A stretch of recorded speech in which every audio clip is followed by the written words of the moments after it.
نکاح کے بھائی دو فرض ہیں، نکاح کے دو فرائض ہیں نکاح کے۔ نمبر 1 ایجاب و قبول، نمبر 2 گواہوں کا ہونا۔ یہ تو ہو گئے نکاح کے فرائض۔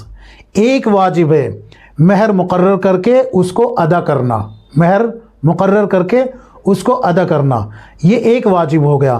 3 سنتیں ہیں، کتنی ہیں؟ 3 سنتیں۔ نمبر 1 نکاح کا خطبہ، نمبر 2 کسی میٹھی چیز کا تقسیم کرنا، اور نمبر 3 ولیمہ کرنا۔ یہ 3 سنتیں ہیں۔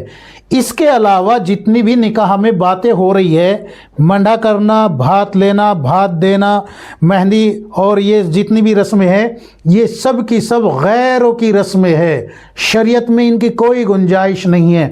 اگر آپ ان رسموں کو رسم سمجھ کے ہی کر رہے ہیں تو رسول اللہ صلی اللہ علیہ وسلم کی حدیث مبارکہ ہے، من تشبہ بقوم فہو منہم، جو جس کی نسبت اختیار کرے گا انہی میں شمار ہوگا۔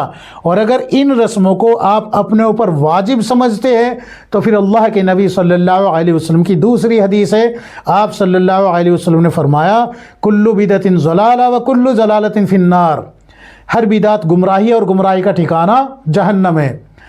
لوگ کہتے ہیں جی ہمارے نکاح میں برکت نہیں ہے، بچوں میں لڑائی ہوتی ہے، میاں بیوی کی بنتی نہیں۔ تو بھائی جب شریعت کے خلاف چلیں گے تو پھر یہ کام ہوں گے، یہ کام ہوں گے، آپ کے بچے بھی لڑیں گے آپس میں، میاں بیوی بھی لڑیں گے، اللہ حفاظت فرمائے طلاق تک نوبت چلی جاتی ہے، 2 خاندان برباد ہو جاتے ہیں۔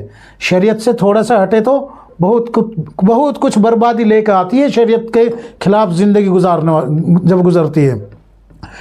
تو یہ تو ہو گیا بھائی فرائض، واجبات اور سنت۔